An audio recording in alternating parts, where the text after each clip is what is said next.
In the last 20 years or so, the idea of devoting one's life exclusively to marriage and children has lost some of its luster. The majority of American women are doing the two-job tango, trying to fit family maintenance into career ladders and learning curves. Well, today we mark a centennial, a celebration of a woman who's a living reminder that being a wife and a mother are the single most challenging and important of callings, a woman who has left an indelible mark on this century. And who knows better than our colleague, her granddaughter, Maria Shriver. Hello again, Maria. Good morning again, Mary Alice, and thank you. You know, when I think of home, I think of this place, Hyannisport, Massachusetts. I have spent every summer of my life here, a lot of it on this porch with my grandmother, Rose Kennedy. This is her home. It's where she's lived a lot of her life, and it's where she lives today. But she always made all of her grandchildren, all 30 of us, feel as though it was our home as well. She's just that kind of woman. Open, inviting, gracious, and always at the center of all of our lives. All of us have come back here this weekend to help her celebrate her 100th birthday, and what a life it is to celebrate. When Irish eyes are smiling, sure it's like a morning spring. From the very beginning, Rose Kennedy was special. Special in the eyes of her flamboyant father, Honey Fitz, the mayor of Boston. Special to young Joe Kennedy, who fell in love with her the moment he laid eyes on her. And special to her 9 children and their children, who saw her as a woman of strength, love, and unshakable faith. She always was, and still is, one of a kind. Some people enjoy a life that's sort of normal and mediocre, and other people respond to challenges and adventure and attainment. That's who we are.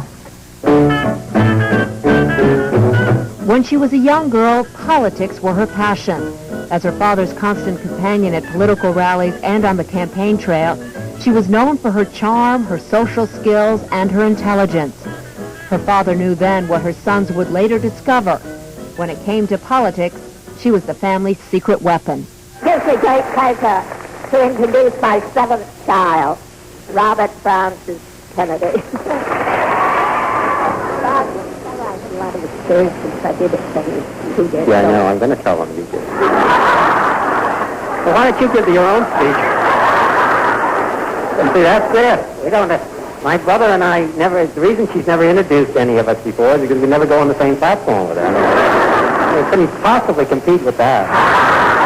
To understand Rose Kennedy, one needs to understand her commitment to raising children. I think it takes a lot of brains, it takes a lot of energy, it takes a lot of thought. The strength of her Catholicism. Because I trust in him, and I think he will take care of me and my children. And her acceptance of the power of love. My father didn't think I should marry the first man who asked me, and still I was very much involved, and still I didn't want to offend my parents. Joe Kennedy wasn't the man her parents wanted her to marry. He had no money and no position. But she loved him and followed her heart. She talked to me about it back in 1982.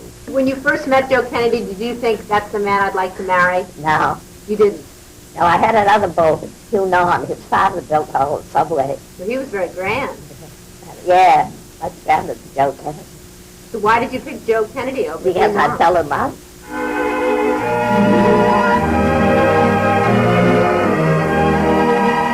She was right in knowing they would have a great future together.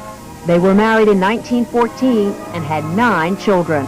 Whenever I first held my newborn babe in my arms, I used to think that what I did and what I said to him would have an influence, not only on him, but on all whom he met.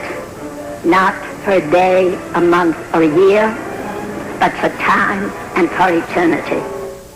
Together with her husband, who by this time was a very successful businessman, she instilled in her kids a sense of fun, a keen wit, the importance of family loyalty, and a sense of social responsibility. As I said to my own children, their time and their talents and their financial resources were not for their own particular benefit, but were to be used to help other people or to be devoted to some noble cause. charming Mrs. Kennedy and 5 of the children sailing to meet the king. From the outside, her life looked charmed. Her husband was named ambassador to England, and together with their brood of children, they took the country by storm.